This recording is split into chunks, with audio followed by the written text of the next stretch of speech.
Halo Sobat YouTube, bertemu kembali di channelku Nurmala. Kita akan melanjutkan pembacaan novel Elegis 99. Ikuti terus, jangan lupa like, subscribe, dan komentarnya.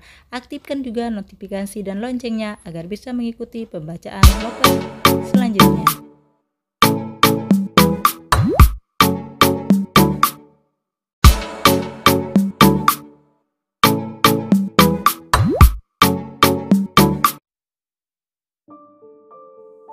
Hari menjelang sore, kamar sedikit gerah akibat air laut yang perlahan mulai menguap. Martin beranjak keluar, ia berdiri menghadap laut lepas, menopangkan dua tangannya pada sisi pembatas kapal, menepis gerah yang menyergapnya. Ia begitu menikmati perjalanannya. Sudah lama sekali ia tak punya waktu untuk menikmati pelayaran seperti ini. Meski hampir 1 bulan sekali ia ke Jakarta untuk urusan bisnisnya, tapi karena perjalanan lewat laut cenderung memakan waktu yang panjang, ia lebih memilih menggunakan pesawat. Dan kali ini ia sengaja meluangkan waktu. Di sampingnya, 2 orang gadis sedang mengobrol asyik. Lama ia memperhatikan sambil mencuri dengar. Meski pembicaraan mereka sayup-sayup terbawa angin, Martin masih bisa mendengarkan. Hanya saja ia tak paham. Sepertinya bukan dari timur, dialeknya sedikit berbeda. Mungkin dari Sumatera, bisik hatinya. Karena penasaran, Martin mencoba memalingkan wajah pada kedua gadis itu. Martin merasa ada yang aneh, sebab salah seorang gadis sepertinya tidak berkonsentrasi. Ia terlihat gelisah dan cemas. Sesekali ia memegang keningnya dan memejamkan mata. Keringat memercik dari sela-sela jilbabnya. Tanpa mereka sadari, Martin terus saja memperhatikan gerak-gerik keduanya. Tiba-tiba, brak! Salah satu gadis ambruk ke lantai. Martin sudah mengambil langkah 1000 menghampiri dengan maksud menyelamatkan gadis tersebut agar tidak sampai terjatuh. Tapi apa boleh buat, ia terlambat. Gadis itu sudah semaput di lantai dengan tangan dan kaki dingin. Asifa Tianura jatuh pingsan. Gadis satu lagi terlihat, ia bingung berbuat apa. Ia juga tidak tahu apa yang terjadi dengan sahabatnya itu. Ia adalah Risa Anjani, teman satu rombongan. "Bawa ke kamarku saja, Nona," pinta si cowok refleks. Risa menatap pria tampan yang tak tahu asal-usulnya itu dengan curiga. Kemudian beralih menatap sahabatnya yang tak sadarkan diri di pelukannya. Tawaran Martin awalnya membuat Risa ragu. Akan tetapi, tidak ada pilihan lain. Naura, begitu sapaan gadis manis itu, butuh bantuan. "Beta Martin, ini kamar Beta." Martin menunjuk ruangan yang tepat berada di belakang mereka. Di sekitarnya, tak ada orang yang dikenal. Teman-teman mereka masih istirahat, tak mungkin Risa menemui mereka di kamar. Jadi, ia mengangguk pasrah ketika Martin menggendong Naura menuju kamarnya.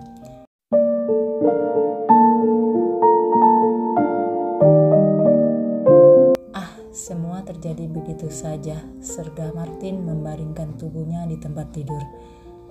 Entah mengapa, siang ini tak ada keinginan meninggalkan kamarnya setelah Risa menggagalkan niatnya untuk ke kantin siang tadi.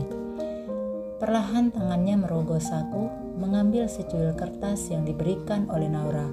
Untuk kesekian kalinya, ia membaca tulisan singkat yang tertera pada kertas.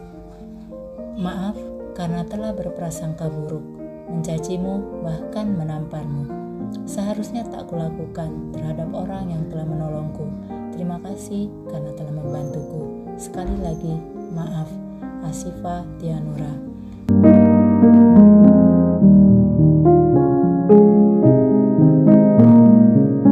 Dasar garis busuk. Kembali ia mengamati kertas lusuh yang berada di genggamannya. Nama yang begitu serasi dengan wajah dan karakternya. Martin menggenggam erat kertas yang entah berapa kali sudah ia baca. Sebaik tulisan di kertas mungil itu mulai mengacaukan hatinya. Merangkai pertanyaan demi pertanyaan yang membuat hatinya semakin penasaran. Meski rasa panas akibat tamparan di pipi kanannya masih terasa, tetapi rasa penasaran dan ingin tahuannya jauh lebih dalam. Bahkan tamparan itu membuatnya semakin yakin kalau Naura bukan cewek sembarangan. Ia gadis yang baik, mengapa tak menemui beta secara langsung? Apa susahnya bicara langsung? Dan mengapa setelah kejadian kemarin ia tak pernah meninggalkan ruangannya? Pasti ada yang tidak beres. Kasihan dia. Bodoh amat bukan urusan beta. Martin bermaksud memejamkan mata mengakhiri siang yang menyengat. Tetapi paras ayu Naura berkeliaran di pikirannya. Berulang kali ia duduk di tempat tidur, lalu berbaring dan duduk lagi. Tapi hasilnya tetap selalu sama. Ayolah Martin, kau sedang buat apa? Kau bisa mendapatkan 100 Naura. Siang ini kau bisa bersama Sally, nanti malam kau bersama Nancy, besok dengan Dea, wanita masalah kecil bagimu. Lalu Naura, siapa dia yang berani mengacaukan hidupmu? Sejak pertama bertemu, dia telah melecehkanmu dengan tamparan itu. Melecehkan harga diri Martin Patrigosas. Martin tiba-tiba bangkit dan keluar meninggalkan kamarnya. Ia ingin menikmati siang, menetralisir otaknya yang ia rasa mulai tak waras. Entah mengapa, indahnya laut kurang menarik hatinya siang ini.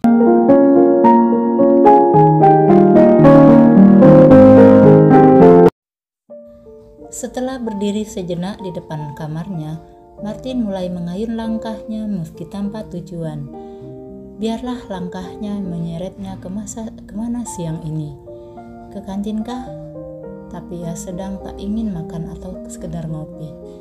Setelah berjalan 10 meter, langkahnya kembali terhenti pada tangga yang menghubungkan ke dak 4, tempat di mana Naura bersemedi menahan segala rasa melewati pelayaran ini.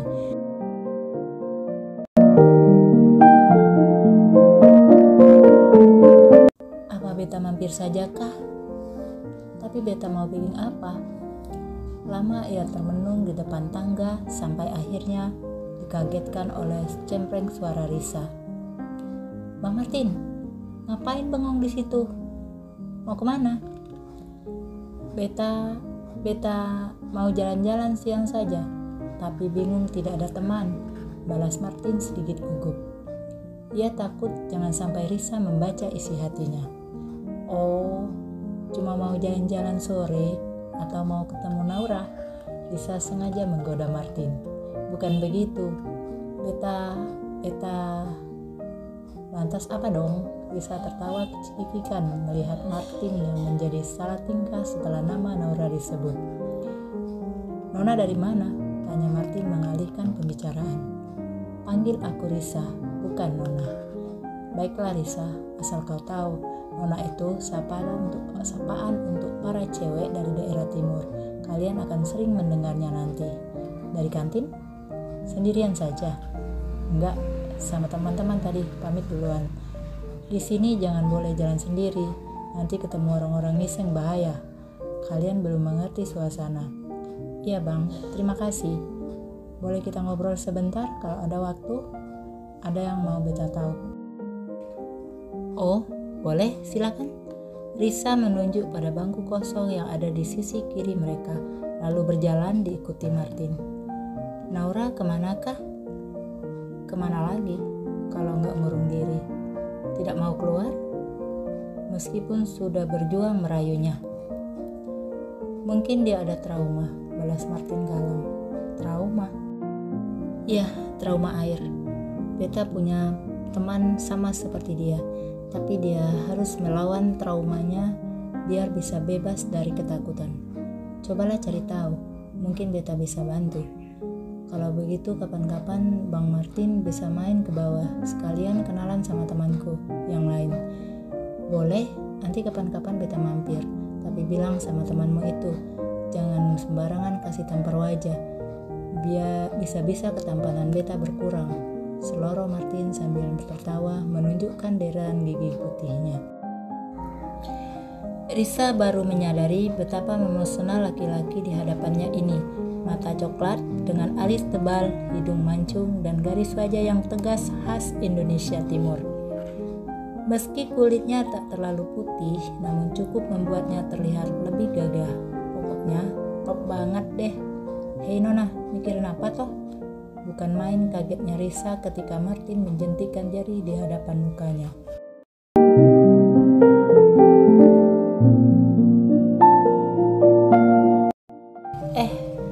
Itu Bang Martin gak mau mampir sekalian ke bawah? Maksudnya biar tanya langsung sama orangnya gitu, biar lebih jelas. Secepat kilat Risa menyusun kalimat agar pikirannya tak terbaca oleh Martin. Nanti sajalah, temanmu itu seperti macan, tunggu dia jinak dulu, baru beta mampir ke sana.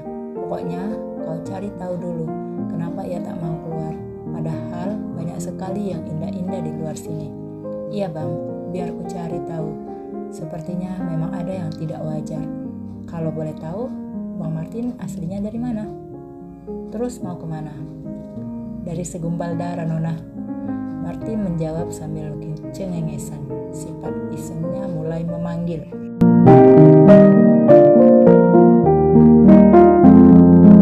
Dia bercanda. Maksudku, daerah asal dari mana? Kalau itu semua orang juga tahu. Jangan terlalu serius Nona, nanti hilang cantikmu itu karena keriput. Dipuji laki-laki setampan Martin membuat wajah Risa bersemu merah. Ih, apaan sih bang? Orang lagi serius juga.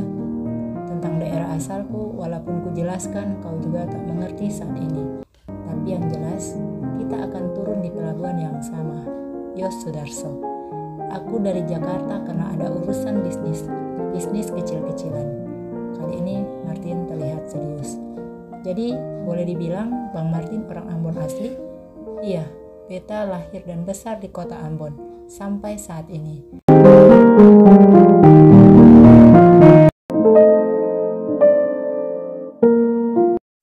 Nah, sahabat YouTube, sampai di sini dulu video kali ini. Kita akan lanjutkan di video berikutnya. Terima kasih. Wassalamualaikum warahmatullahi wabarakatuh.